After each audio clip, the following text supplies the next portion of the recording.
Preacucernici părinți, drept măritori creștini, am început cuvântul meu cu acest imn de bucurie luat din psalmii profetului David, spre a exprima euforia pe care sufletul meu o nutrește astăzi, când încă biserica noastră se află sub faldurile de lumină ale Învierii lui Hristos din morți. De câte ori vezi pe credincioși adunându-se sub cupola bisericilor și înălțând imne de slavă biruitorului iadului și al morții, nu poți decât să te bucuri și să crezi și mai mult că Cel ce a fost supus morții pe cruce a ieșit glorios din mormânt.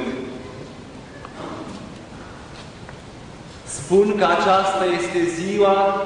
pe care Dumnezeu ne-a oferit-o să ne bucurăm întrânsa, pentru că văd aici un număr mare de martori ai Celui ce a murit și a înviat pentru noi. Și văd aici, îndeosebi, atâția tineri cu inimi curate și cu zel apostolic, de parcă sunt transpus în lumea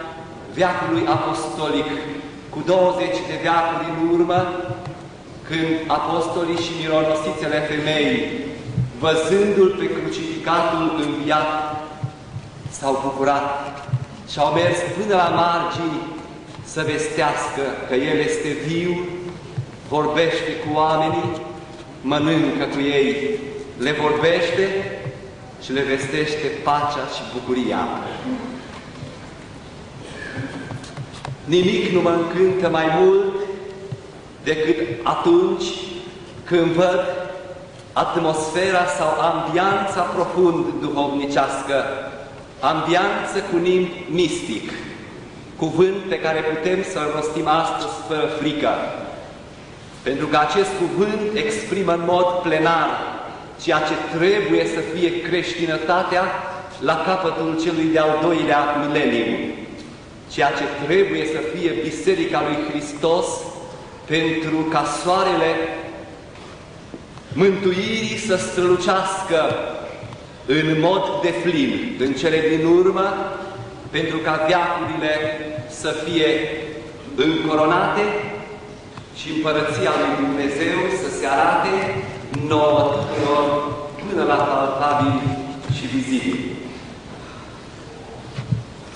M-am bucurat că l-am reîntâlnit pe Părintele Isaion, de-a cărui lucrare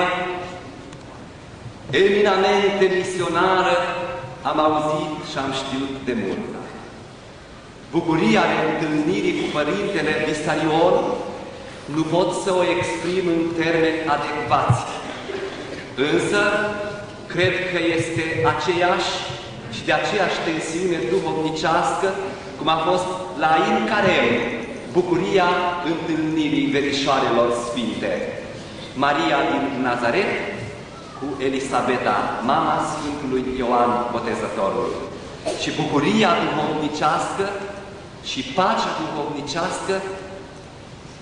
trăită în adevărata ei intensitate nu poate să fie exprimată. Prefer să plângi așa cum plângeți dumneavoastră și să păstrezi tăcerea.